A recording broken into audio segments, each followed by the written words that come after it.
বাংলাদেশের স্বাধীনতা লাভের পর থেকে গত ৫৪ বছরে এমন কিছু ঘটনা ঘটেছে যেগুলো দেশটির রাজনীতি এবং সমাজে গুরুত্বপূর্ণ বাঁক বদল করেছে। এসব ঘটনার ইতিবাচক এবং নেতিবাচক দু ধরনের প্রভাব রয়েছে। ১৯৭৫ সালে সংবিধান পরিবর্তন করে বাকশাল গঠন থেকে শুরু করে ২০১৮ সালের বিতর্কিত সাধারণ নির্বাচন, সব ঘটনারই রয়েছে নানা ধরনের ব্যাখ্যা ও বিশ্লেষণ। গত ৫৪ বছরে বাংলাদেশের রাজনীতি ও সমাজে যেসব ঘটনা গভীর দাগ কেটেছে, সেখান থেকে ১৫টি বিষয় তুলে ধরা হলো। ১. বাকশাল গঠন। বাংলাদেশের স্বাধীনতা মাত্র ৪ বছরের মাথায় সংবিধান সংশোধনের মাধ্যমে একদলীয় সরকার ব্যবস্থা চালু করা হয়। সংবিধানের ৪র্থ সংশোধনীর মাধ্যমে এই ব্যবস্থা প্রবর্তন করা হয়েছিল। বাংলাদেশ কৃষক শ্রমিক আওয়ামী লীগ নামে একটি রাজনৈতিক দলের ব্যানারে এই সরকার পদ্ধতি চালু করা হয়, ফলে এটি পরিচিত হয়ে ওঠে বাকশাল হিসেবে। এই পদ্ধতিতে দেশের অন্য সব রাজনৈতিক দল নিষিদ্ধ করা হয়। স্বাধীনতার কয়েক বছরের মধ্যেই এই সরকার পদ্ধতি ছিল গণতন্ত্রের প্রতি বিরাট আঘাত। এজন্য দেশে বিদেশে বেশ সমালোচিত হয়েছিলেন বাংলাদেশের প্রতিষ্ঠাতা রাষ্ট্রপতি শেখ মুজিবুর রহমান। ২. শেখ মুজিব হত্যা। ১৯৭৫ সালের ১৫ই আগস্ট বাংলাদেশের প্রতিষ্ঠাতা রাষ্ট্রপতি শেখ মুজিবুর রহমান ও তার পরিবারের অধিকাংশ সদস্যকে হত্যা করা হয়। একদল সেনা কর্মকর্তা এই হত্যাকাণ্ডের সাথে জড়িত ছিল। এই হত্যাকাণ্ডের মাধ্যমে বাংলাদেশের স্বাধীনতা আন্দোলনে নেতৃত্ব দানকারী দলটি ছত্রভঙ্গ হয়ে যায়। বহু বছর বিদেশে নির্বাসনে থাকতে হয়েছিল শেখ মুজিবুর রহমানের ২ কন্যা শেখ হাসিনা এবং শেখ রেহানাকে। মুজিব হত্যাকাণ্ডের মধ্য দিয়ে বাংলাদেশের ডানপন্থী রাজনীতি খোলস ছেড়ে বের হয়ে আসে। প্রতিষ্ঠিত হয় রাজনীতির আরেকটি ধারা। এর পক্ষে বিপক্ষে নানা সমালোচনা রয়েছে। ৩. নভেম্বর ১৯৭৫। অভ্যুত্থান, পাল্টা অভ্যুত্থান ও জেল হত্যা। শেখ মুজিব হত্যাকাণ্ডের পর বাংলাদেশের রাজনীতিতে যে অস্থিরতা এবং অনিশ্চয়তা তৈরি হয়, তার ফলশ্রুতিতে ৩ নভেম্বর সেনাবাহিনীর আরেকটি অংশ পাল্টা অভ্যুত্থান করে। মেজর জেনারেল খালেদ মোশাররফের নেতৃত্বে সে পাল্টা অভ্যুত্থান হয়। শেখ মুজিব রহমানকে হত্যা করার পর খন্দকার মোস্তাক আহমেদ রাষ্ট্রপতি হলেও সবকিছুর কলকাকাঠি নাড়ছিল হত্যাকাণ্ডের সাথে জড়িত সেনা কর্মকর্তারা। তখন সেনাবাহিনীতে চেইন অফ কমান্ড কার্যত ভেঙে পড়েছিল। এর পাল্টা পদক্ষেপ হিসেবে আসে ৩রা নভেম্বরের অভ্যুত্থান। এই অভ্যুত্থানের মাধ্যমে রাষ্ট্রপতি খন্দকার মোস্তাককে ক্ষমতাচ্যুত করা হয় এবং বন্দী করা হয় সেনাপ্রধান মেজর জেনারেল জিয়াউর রহমানকে। মেজর জেনারেল খালেদ মোশাররফের নেতৃত্বে যখন এই অভ্যুত্থান সংঘটিত হচ্ছিল, তখন ঢাকা কেন্দ্রীয় কারাগারে আটক থাকা অবস্থায় আওয়ামী লীগের ৪ সিনিয়র নেতাকে কারাগারের ভেতরেই গুলি করে হত্যা করা হয়। ৩রা নভেম্বরের অভ্যুত্থানের মাধ্যমে আওয়ামী লীগ যাতে ক্ষমতায় ফিরতে না পারে, সেজন্য ৪ জন সিনিয়র নেতাকে হত্যা করা হয়েছিল বলে ধারণা করা হয়। কিন্তু খালেদা মোশাররফের এই অভ্যুত্থান স্থায়ী হয়েছিল মাত্র ৪ দিন। ৭ই নভেম্বর পাল্টার একটি অভ্যুত্থানে নিহত হন খালেদা মোশাররফ এবং আরও কয়েকজন ঊর্ধ্বতন সেনা কর্মকর্তা। সে অভ্যুত্থানের মাধ্যমে সেনাপ্রধান জিয়াউর রহমানকে মুক্ত করেন সৈনিকরা। এরপর ক্ষমতার কেন্দ্রে চলে আসেন জিয়াউর রহমান। ৪. জিয়ার ক্ষমতা গ্রহণ ও হত্যাকাণ্ড। ৩রা নভেম্বর অভ্যুত্থানের মাধ্যমে খন্দকার মোস্তাককে ক্ষমতাচ্যুত করেন মেজর জেনারেল খালেদ মোশাররফ। ১৯৭৫ সালের ৫ই নভেম্বর ক্ষমতাচ্যুত হন খন্দকার মোস্তাক। এরপর ৬ই নভেম্বর রাষ্ট্রপতি হিসেবে দায়িত্ব গ্রহণ করেন বিচারপতি আবু সাদাত মোহাম্মদ সায়েম। কিন্তু ৭ই নভেম্বর পাল্টা অভ্যুত্থানের পরে বন্দিদশা থেকে মুক্ত হয়ে ক্ষমতার কেন্দ্রে আসেন সেনাপ্রধান জিয়াউর রহমান। আবু সাদাত মোহাম্মদ সায়েম একধারে রাষ্ট্রপতি এবং প্রধান সামরিক আইন প্রশাসক ছিলেন। এ সময় জিয়াউর রহমান ছিলেন উপপ্রধান সামরিক আইন প্রশাসক। কিন্তু ১ বছর পরে ১৯৭৬ সালের ১৯শে নভেম্বর রাষ্ট্রপতি সায়েমকে সরিয়ে জিয়াউর রহমান নিজেই প্রধান সামরিক আইন প্রশাসকের দায়িত্ব নিয়ে নেন। এর ৫ মাস পরেই ১৯৭৭ সালের এপ্রিল মাসে রাষ্ট্রপতি আবু সাদাত মোহাম্মদ সায়েমকে রাষ্ট্রপতি পদ থেকে সরিয়ে জিয়াউর রহমান নিজেকে রাষ্ট্রপতি পদে অধিষ্ঠিত করেন। রাষ্ট্রপতি হবার ১.৫ বছরের মাথায় জিয়াউর রহমান বাংলাদেশ জাতীয়তাবাদী দল বা বিএনপি গঠন করেন। ১৯৭৫ সালের ৭ই নভেম্বরের পাল্টা অভ্যুত্থান তৎকালীন সেনাপ্রধান জিয়াউর রহমানের জন্য এক বড় আশীর্বাদ হয়ে আসে। এই অভ্যুত্থান বাংলাদেশের রাজনীতির খোল নলচে বদলে দেয়। জিয়াউর রহমানের গঠিত রাজনৈতিক দল নতুন এক চ্যালেঞ্জ ছুড়ে দেয় বাংলাদেশের স্বাধীনতা যুদ্ধের নেতৃত্ব দানকারী দল আওয়ামী লীগের প্রতি। জিয়াউর রহমানের নেতৃত্বে বাংলাদেশে মধ্য ডানপন্থী রাজনীতির আবির্ভাব ঘটে। এক সংশোধনীর মাধ্যমে সংবিধানের বিসমিল্লাহির রহমানির রহিম এবং সর্বশক্তিমান আল্লাহর ওপর পূর্ণ আস্থা ও বিশ্বাস এবং বাংলাদেশি জাতীয়তাবাদ যোগ করা হয়। এই পদক্ষেপের মাধ্যমে তিনি স্পষ্টতই বিভিন্ন ইসলামপন্থী গোষ্ঠী এবং সাধারণ মানুষকে তুষ্ট করতে চেয়েছিলেন। এছাড়া বাংলাদেশি জাতীয়তাবাদের নামে তিনি নতুন আরেকটি রাজনৈতিক ধারা সৃষ্টি করেন। কিন্তু জিয়াউর রহমান ক্ষমতায় থাকার সময় সেনা ও বিমান বাহিনীতে দফায় দফায় অভ্যুত্থানের চেষ্টা হয়, তবে প্রতিটি অভ্যুত্থান কঠোর হাতে দমন করেন জিয়াউর রহমান। 1981 সালের 30 মে চট্টগ্রামে এক অভ্যুত্থানে নিহত হন জেনারেল জিয়াউর রহমান। 5. এরশাদের ক্ষমতা গ্রহণ ও পতন। জিয়াউর রহমান হত্যাকাণ্ডের পর সংবাদপত্রে নানা বিবৃতির মাধ্যমে তৎকালীন সেনাপ্রধান লেফটেন্যান্ট জেনারেল হুসাইন মোহাম্মদ এরশাদের রাজনীতিতে আসার বাসনা প্রকাশ পেতে থাকে। তবে তিনি খুব তাড়াহুড়ো করেননি। 1982 সালের 24শে মার্চ রাষ্ট্রপতি আব্দুস সাত্তারকে সরিয়ে ক্ষমতা দখল করেন জেনারেল এরশাদ। রাজনীতির ক্ষেত্রে জেনারেল এরশাদ অনেকটাই জিয়ার পদাঙ্ক অনুসরণ করেন। জিয়াউর রহমানের মতো জেনারেল এরশাদেরও রাজনৈতিক মতাদর্শ ছিল মধ্যডানপন্থী। তিনি সংবিধানের সংশোধনীর মাধ্যমে রাষ্ট্রধর্ম ইসলাম যুক্ত করেন। জিয়াউর রহমান যেভাবে বিএনপি গঠন করেছিলেন ঠিক সেভাবেই জেনারেল এরশাদও জাতীয় পার্টি গঠন করেন। জেনারেল এরশাদ ছিলেন বাংলাদেশের সবচেয়ে দীর্ঘমেয়াদী সামরিক শাসক। জেনারেল এরশাদকে ক্ষমতা থেকে অপসারণের জন্য রাজনৈতিক দলগুলো আন্দোলন চালিয়ে যেতে থাকে। গণ আন্দোলনের মুখে জেনারেল এরশাদ 1990 সালে 6 ডিসেম্বর ক্ষমতা থেকে সরে দাঁড়ান। 6.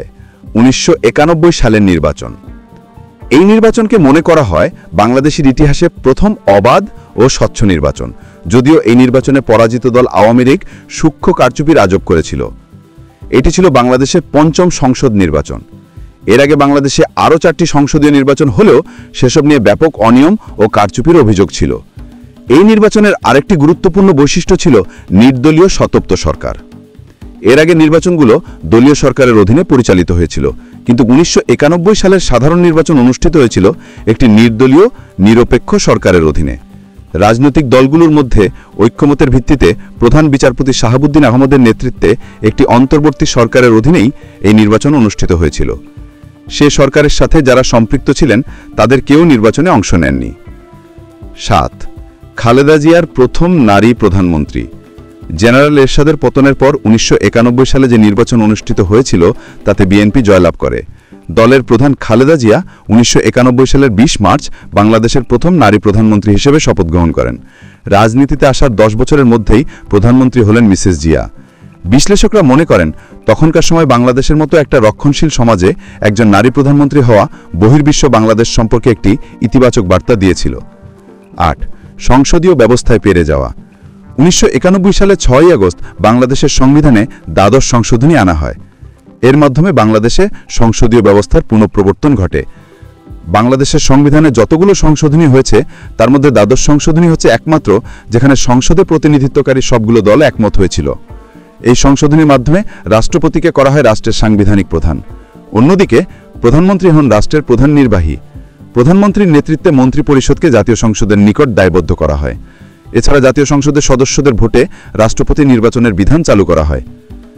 9. 15 ফেব্রুয়ারি নির্বাচন ও তত্ত্বাবধায়ক সরকার। বিএনপি সরকার ক্ষমতায় থাকার মাঝামাঝি সময় মাগুরা জেলা একটা উপনির্বাচনকে কেন্দ্র করে আওয়ামী লীগ তত্ত্বাবধায়ক সরকারের দাবিতে আন্দোলনে নামে। একই সাথে যুগপৎ আন্দোলন শুরু করে জাতীয় পার্টি ও জামাতে ইসলামী। তত্ত্বাবধায়ক সরকারের অধীনে নির্বাচনের দাবিতে যে আন্দোলন গড়ে উঠেছিল সেটি সহিংসতায় রূপ নেয়।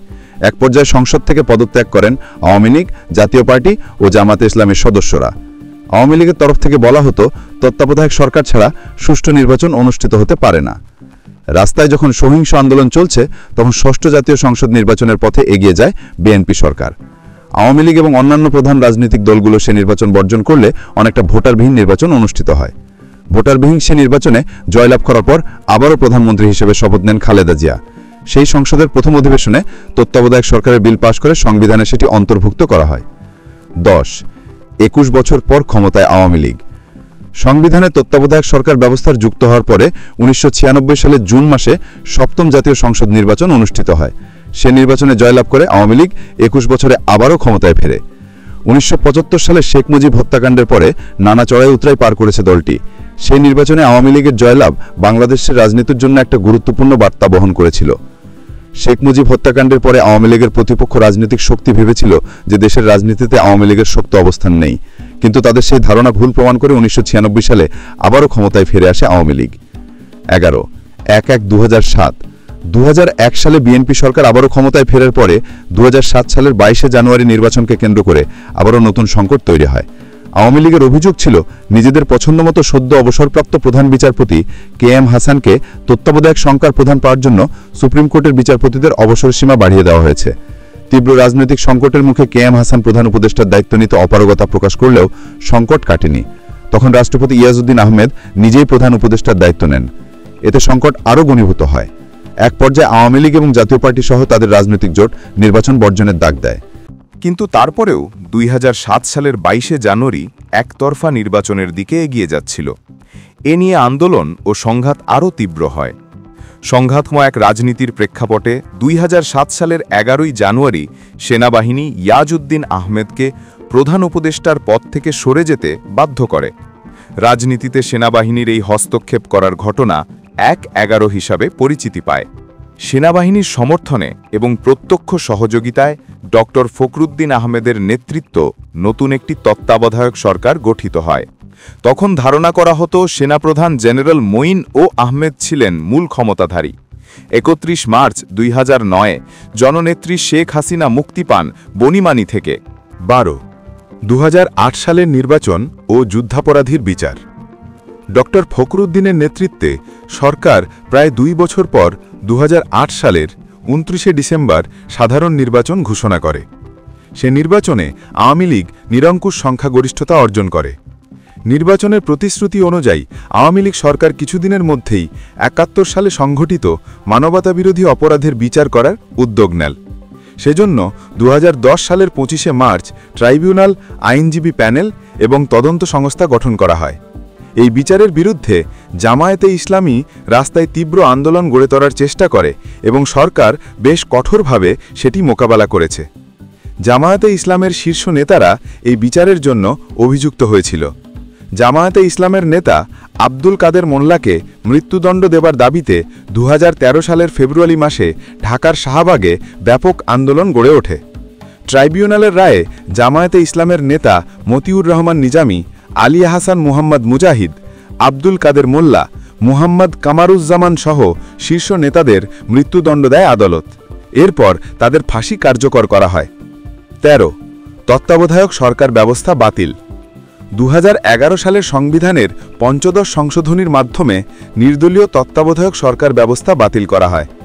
এর আগে বাংলাদেশের আপিল বিভাগ তত্ত্বাবধায়ক সরকার ব্যবস্থা সম্পর্কিত সংবিধানের 13 সংশোধনী বাতিল ঘোষণা করে।